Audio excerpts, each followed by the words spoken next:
Bonjour, nous sommes le 22 juin 2017, c'est un jeudi. Quand je parle un jeudi, vous le savez, c'est parce que le vendredi, je fais autre chose. Demain, toute la journée, pratiquement, je serai dans le train qui me mènera de Vannes à Chambéry, où à 19 heures, vous pouvez assister à un événement TEDx. Il y aura, si j'ai bon souvenir, il y aura 8 ou 10 personnes qui feront une présentation et vous pourrez participer à ça. Vous connaissez la formule, c'est une formule un peu théâtralisée, mais c'est pas mal, c'est bien mis en scène et ça permet d'atteindre un public que, avec mes petites vidéos, par exemple, je n'atteins en général pas. Alors, si vous êtes par là, par Chambéry, si vous êtes sans savoir, venez demain soir nous écouter. Aujourd'hui, je voudrais vous parler d'autre chose. Il y a quelques jours, vous avez vu ça, Abel Musar m'a envoyé qui m'avait alerté sur la Turquie il y a quelques mois. Vous avez dû voir ça, avec de très bonnes analyses d'ailleurs de ce qui s'est passé en Turquie. Les analyses de Abel Musar, ce sont quelques rares analyses qui ont été confirmées par les faits. Voilà. Il m'envoie donc ce petit billet d'humeur en nous disant que une guerre mondiale est en train de se dessiner, qu'elle a déjà démarré d'ailleurs, et que les circonstances autour de nous, l'environnement, le climat, l'atmosphère, c'est celui qu'on connaît déjà, on a déjà vu ça des millions de fois malheureusement, c'est celui d'une avant-guerre. Alors une avant-guerre pour nous, mais la guerre a déjà démarré par ailleurs. Mais ça monte en puissance, les menaces augmentent de chaque côté. C'était dimanche dernier, les Iraniens ont fait un tir de très grande précision sur des bases de ISIS, du califat. Ça a impressionné tout le monde. Ils ont d'ailleurs dans leur déclaration qui a suivi, ils ont dit voilà une chose qui est claire en tout cas, c'est que nous ici, au Moyen-Orient, je ne sais pas s'ils disent comme ça, mais nous ici dans cette région-ci, c'est nous la plus grande puissance militaire. Ils n'ont pas souligné le fait que les missiles de croisière qu'ils ont utilisés permettraient effectivement d'annihiler en quelques minutes la quasi-totalité des troupes, des 14 000 soldats américains au sol dans la région. Alors, deux camps qui sont bien dessinés. Nous faisons partie d'un, par passivité. Je lisais l'autre jour, il y a quelqu'un qui s'en prenait à quelqu'un de connu, hein, je ne sais plus si je me souvenais du nom, je vous le dirai, le connu qui a dit mais on nous parle toujours de chiisme, de sunnisme et tout ça, mais tout le monde sait bien que c'est des questions de pétrole, c'est des questions de gaz, etc. Et alors, si vous vous souvenez d'un papier que j'ai remis d'ailleurs, hein, j'ai remis en ligne, que j'avais fait il y a un an, j'avais expliqué à ce monsieur que, voilà, que les raisonnements à l'emporte-pièce, c'est pas toujours ce qu'on fait de meilleur. Alors la question, c'est pas d'essayer de choisir dans les explications de ce qui se passe, de dire oui, il y a du pétrole, et si on parle de pétrole, on parle de rien d'autre, ou on parle de sunnisme et de chiisme, et on parle de rien d'autre. Non, non. Déjà dans mon papier, relisez-le. J'avais bien expliqué comment ça marche à ce monsieur qui est un beaucoup plus grand spécialiste de la question que moi, mais ça fait rien. Je lui avais dit, il y a c'est ma formation d'anthropologue, et puis les excellents cours que j'ai reçus sur l'islam de monsieur Armand Abel, très très grand islamologue à une époque. J'ai écouté ça avec attention et heureusement j'en ai retenu quelque chose. Non, c'est sérieux, c'est une guerre de religion. Nous, on a oublié à quel point c'était sérieux chez nous, on a oublié les tortures, les massacres et tout ça, mais nous avons connu ça aussi chez nous entre protestants et catholiques. Et là, le combat fait toujours rage dans ces pays-là. C'est vrai, c'est une explication possible pour tout ce qui se passe. Alors là-dessus, il faut rajouter le fait que nous on s'en fiche des sunnites et des chiites en tant que tels. On ne sait même pas sur quoi ils se disputent exactement. Nous, effectivement, c'est le pétrole et le gaz qui nous intéressent. Mais ça ne veut pas dire que c'est ça l'explication de tout ce qui se passe. Non, non, il y a les deux. Il y a leur truc à eux, qui est un truc de religion, et puis la raison pour laquelle nous, on choisit, on prend le parti des sunnites un jour, et puis l'année suivante, c'est plutôt des chiites, et puis on change encore d'avis, etc., en fonction du pétrole, en fonction de l'énergie, en fonction du gaz, etc. Mais il ne faut pas simplifier les choses comme ça.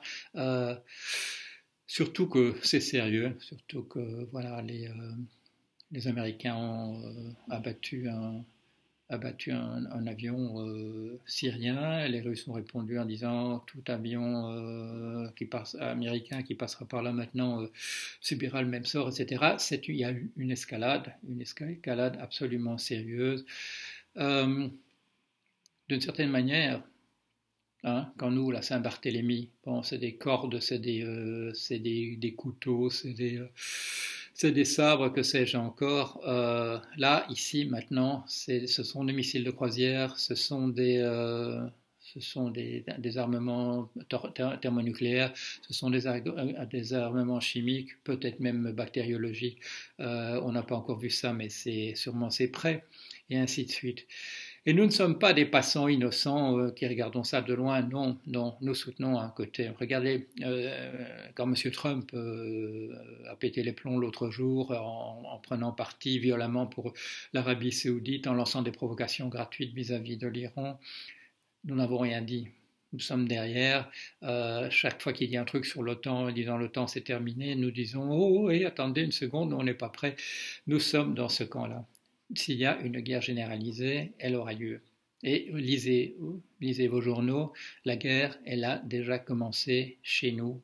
Elle commence dans des gares, elle a commencé à la terrasse de café, elle a commencé au Bataclan. La guerre a commencé chez nous aussi. On ne peut pas dire que ce soit une affaire qui se déroule uniquement ailleurs. Et j'espère qu'il n'y aura pas d'escalade de ce côté-là chez nous, mais la guerre a commencé. Elle a commencé à Nice et compagnie, à Berlin, à Londres, à Manchester. La guerre est dans nos villes, elle est partout. Voilà, elle est déjà là. Alors vous vous souvenez peut-être, c'était en 2007 quand j'ai sorti mon bouquin, La crise du capitalisme américain.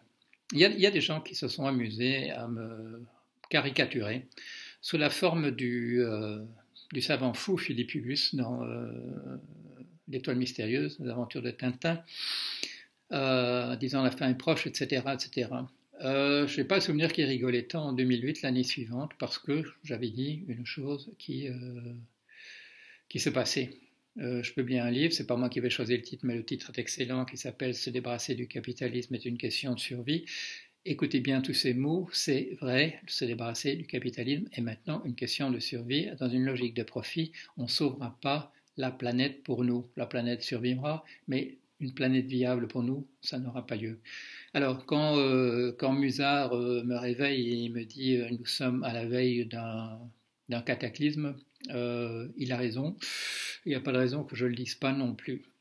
En 2008, quand la crise a éclaté, je faisais mes petits papiers ici sur le blog. Moi, j'étais aux États-Unis à ce moment-là. J'étais en Californie, travaillant chez Countrywide, où tout ça était en train d'être goupillé.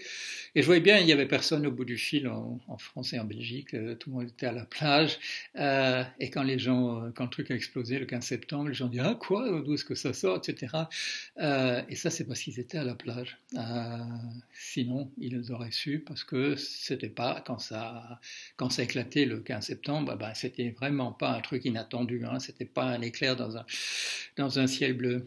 Alors, vous avez vu, les gens vont de plus en plus à la plage. Hein. Là, je parle d'un autre livre, dernier qui s'en va, éteindre la lumière. Vous avez vu la canicule? Vous avez vu la canicule en juin? C'est chaud, hein? Oui, c'est pas agréable, c'est pas terrible. Alors, on en a une en juin. Est-ce qu'il serait vraiment impossible qu'il y en ait une en juillet? Non, ça pourrait se produire aussi. Hein. Et puis au mois d'août, des canicules au mois d'août, on a déjà vu ça. Et en septembre, une canicule, c'est pas impossible. Alors, quand on sera à la quatrième canicule, celle de septembre, je vous assure que nous aussi, on sera très énervés. Ce qui n'est pas une bonne chose. On aura vu la guerre devenir de plus en plus massive au cours de juillet et d'août. Et puis, nous, on en sera à notre quatrième canicule. Et on se posera la question si le dernier ne doit pas éteindre la lumière. Alors, je ne regrette pas de vous dire ce que je vous dis là. La lucidité est une denrée rare. Regardez vos journaux, regardez avec quoi avec quoi on nous distrait pour des raisons diverses. On nous prend pour des gosses, on ne nous dit pas la vérité, on ne nous dit pas ce qui est en train de se passer. Si nous ne nous réveillons pas, notre espèce est cuite. Je regardais un article qu'on a eu la gentillesse de m'envoyer tout à l'heure. Il y a des gens autour de moi qui disent oui, l'intelligence artificielle ça n'aura jamais lieu, le remplacement par le robot ça n'aura jamais lieu. Il y a une enquête bien faite, une enquête faite par des scientifiques, diffusée par Cornell University. C'est plein de graphes et de statistiques, de très bonnes analyses. Et d'un côté, nous sommes en train de rendre le monde absolument invivable pour nous. Et d'autre part, la technologie va très très vite. Et malheureusement encore, c'est souvent le militaire est souvent à la pointe de la réflexion et des réalisations de ce point de vue-là. Alors, ça ne me dérange pas d'être le savant Philippulus dans la mesure où je ne dis pas des conneries et qu'il faut alerter les gens. Voilà, passez quand même une bonne semaine. À bientôt.